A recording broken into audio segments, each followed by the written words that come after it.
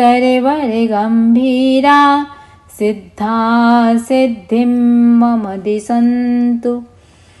ॐ ह्रीं क्लीं क्षीं धम्मो मङ्गलमुक्किठ्ठम् अहिंसा संयमो तवो देवावितं नमंसन्ति जस्य धम्मे सयामणो जहादुमस्य पुप्फेषु भमरो आवियैरसं नैपुप्फं किलामेयि सोऽयपिणेय्यप्पयम् एमे समणामुत्ता जेलोये सन्ति साहुणो विहङ्गमावपुप्फेषु दानभत्ते शणैरया वयं च वित्तिं लब्धामो नयकोऽहं मयि अहागडे सुरीयन्ति पुप्फेषु भमराजः महुकारसमाबुद्धा जे भवन्ति अनिस्या नानापिण्डरया दन्ता तेन उच्यन्ति साहुणो। ॐ ह्रीं क्लीं क्षीं धम्मो मङ्गलमुक्किठ्ठम् अहिंसा संयमो तवो देवावितं नमंसन्ति जस्य धम्मे सयामणो जहादुमस्य पुप्फेषु भमरो आवियैरसं नैपुप्फं किलामेयि सोऽयपिणेय्यप्पयम् एमे समणामुत्ता जेलोये सन्ति साहुणो विहङ्गमावपुप्फेषु दानभत्ते शणैरया वयं च वित्तिं लब्धामो नयकोऽहं मयि अहागडे सुरीयन्ति पुप्फेषु भमराजः महुकारसमाबुद्धा जे भवन्ति अनिस्या नानापिण्डरया दन्ता तेन उच्यन्ति साहुणो। ॐ ह्रीं क्लीं क्षीं धम्मो मङ्गलमुक्किठ्ठम् अहिंसा संयमो तवो देवावितं नमंसन्ति जस्य धम्मे सयामणो जहादुमस्य पुप्फेषु भमरो आवियैरसं नैपुप्फं किलामेयि सोऽयपिणेय्यप्पयम् एमे समणामुत्ता जेलोये सन्ति साहुणो विहङ्गमावपुप्फेषु दानभत्ते शणैरया वयं च वित्तिं लब्धामो नयकोऽहं मयि अहागडे सुरीयन्ति पुप्फेषु भमराजः महुकारसमाबुद्धा जे भवन्ति अनिस्या नानापिण्डरया दन्ता तेन उच्यन्ति साहुणो। ॐ ह्रीं क्लीं क्षीं धम्मो मङ्गलमुक्किठ्ठम् अहिंसा संयमो तवो देवावितं नमंसन्ति जस्य धम्मे सयामणो जहादुमस्य पुप्फेषु भमरो आवियैरसं नैपुप्फं किलामेयि सोऽयपिणेय्यप्पयम् एमे समणामुत्ता जेलोये सन्ति साहुणो विहङ्गमावपुप्फेषु दानभत्ते शणैरया वयं च वित्तिं लब्धामो नयकोऽहं मयि अहागडे सुरीयन्ति पुप्फेषु भमराजः महुकारसमाबुद्धा ये भवन्ति अनिस्या नानापिण्डरया दन्ता तेन उच्यन्ति साहुणो। ॐ ह्रीं क्लीं क्षीं धम्मो मङ्गलमुख्येठम् अहिंसा संयमो तवो देवावितं नमंसन्ति यस्य धम्मे सयामणो। जहादुमस्य पुष्पेषु भमरो आवियैरसं नैपुष्पं किलामेयि सोऽपिणेयि अप्ययम्। एमे समणा मुत्ता जे लोये सन्ति साहुणो विहङ्गमाव पुष्पेषु दानभत्ते शणैरया। वयं च वित्तिं लब्धामो नैकोऽवहं मयि अहागडे सुरीयन्ति पुष्पेषु भमराजः। महुकारसमाबुद्धा ये भवन्ति अनिस्या नानापिण्डरया दन्ता तेन उच्यन्ति साहुणो। ॐ ह्रीं क्लीं क्षीं धम्मो मङ्गलमुख्येठम् अहिंसा संयमो तवो देवावितं नमंसन्ति यस्य धम्मे सयामणो। जहादुमस्य पुष्पेषु भमरो आवियैरसं नैपुष्पं किलामेयि सोऽपिणेयि अप्ययम्। एमे समणा मुत्ता ये लोये सन्ति साहुणो विहङ्गमाव पुष्पेषु दानभत्ते शणैरया। वयं च वित्तिं लब्धामो नैकोऽवहं मयि अहागडे सुरीयन्ति पुष्पेषु भमराजः। महुकारसमाबुद्धा ये भवन्ति अनिस्या नानापिण्डरया दन्ता तेन उच्यन्ति साहुणो। ॐ ह्रीं क्लीं क्षीं धम्मो मङ्गलमुख्येठम् अहिंसा संयमो तवो देवावितं नमंसन्ति यस्य धम्मे सयामणो।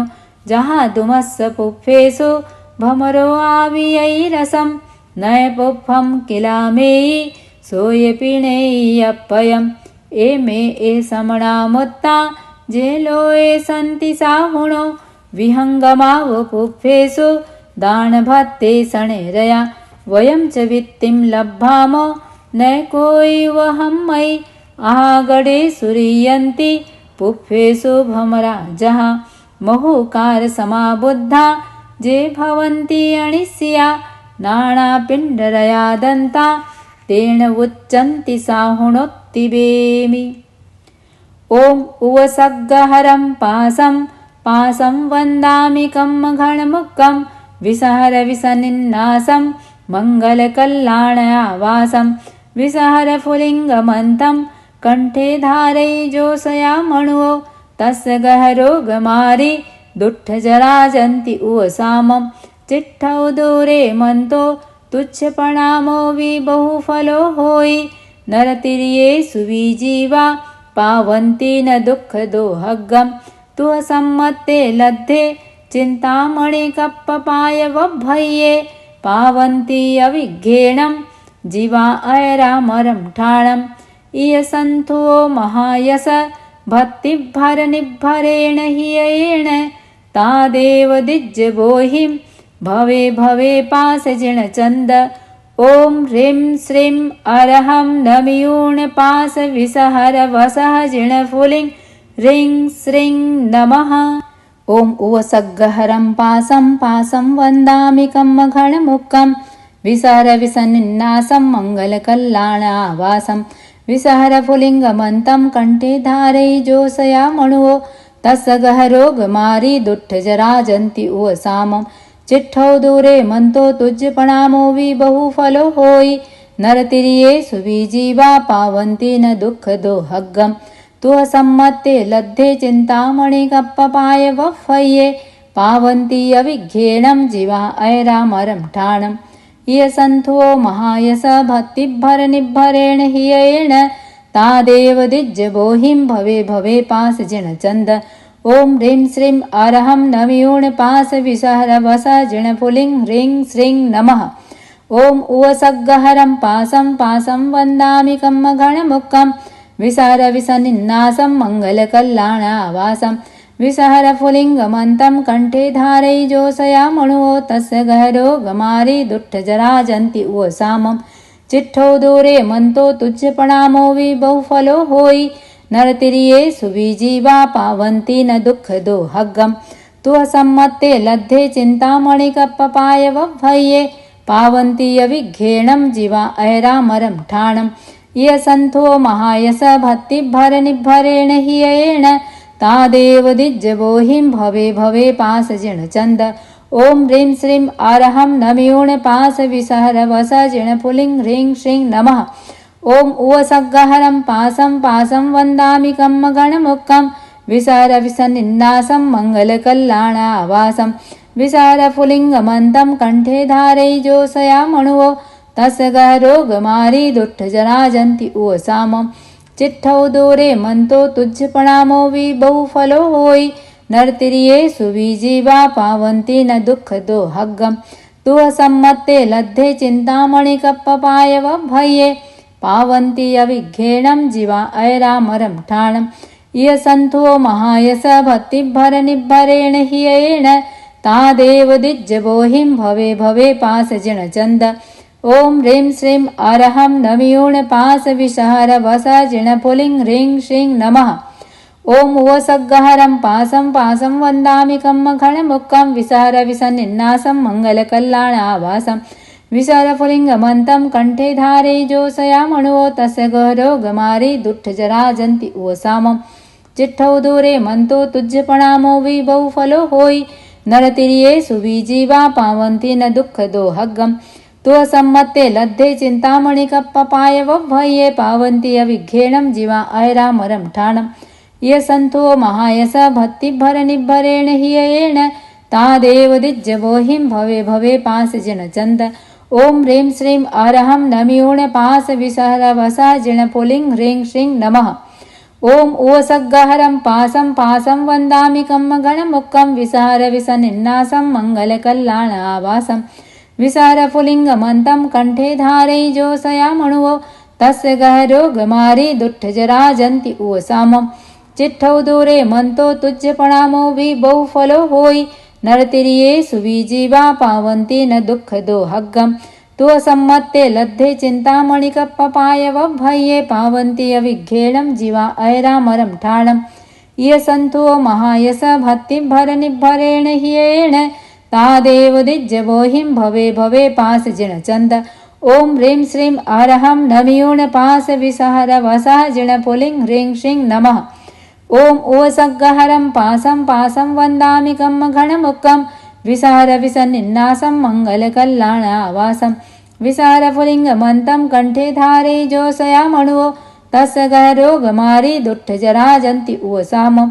चिट्ठौ दूरे मंतो तुझ प्रणामो भी बहुफलो होई। नरतिरिये सुविजीवा पावन्ति न दुख दो हग्गम।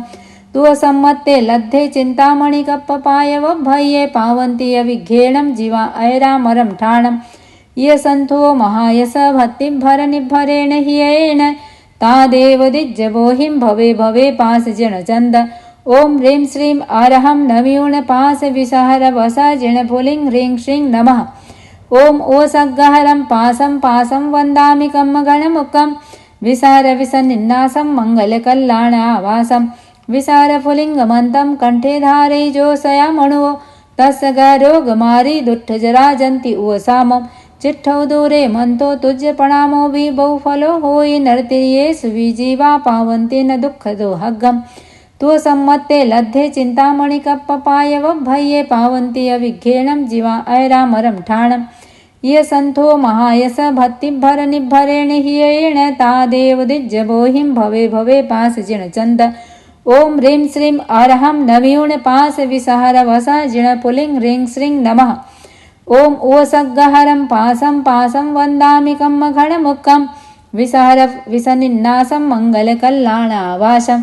विसहर पुलिङ्गमन्तं कंठे धारयिजोषयामणुवो। तस्य गहरोगमारी दुष्टजराजन्ति उवसामम्। चिट्ठौ दूरे मंतो तुझ प्रणामो भी बहुफलो होई। नरतिरिये सुविजीवा पावन्ति न दुख दो हग्गम। तुह सम्मत्ते लद्धे चिंतामणि कप्पपाय वभ्भये। पावन्ति अविघ्नेणं जीवा ऐरामरं ठाणम्। ये संतो महायस भक्तिभर निभरेण हियेण। तादेव दिज्जबोहिं भवे भवे पास जिण चंद। ओम ह्रीं श्रीं अरहं नमियूण पास विसहर वस जिण फुलिंग ह्रीं श्रीं नमः।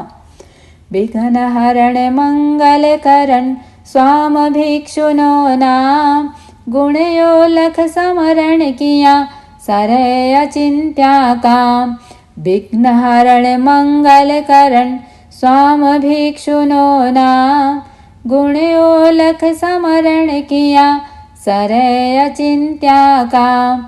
विघ्नहरण मंगलकरण स्वाम भिक्षुनो नाम, गुणयो लख समरण किया सरय अचिंत्या काम। विघ्नहरण मंगलकरण स्वाम भिक्षुनो नाम, गुणयो लख समरण किया सरय अचिंत्या काम। विघ्नहरण मंगलकरण स्वाम भिक्षुनो नाम, गुणयो लख समरण किया सरय अचिंत्या काम। सरय अचिंत्या काम। ओम अरहं।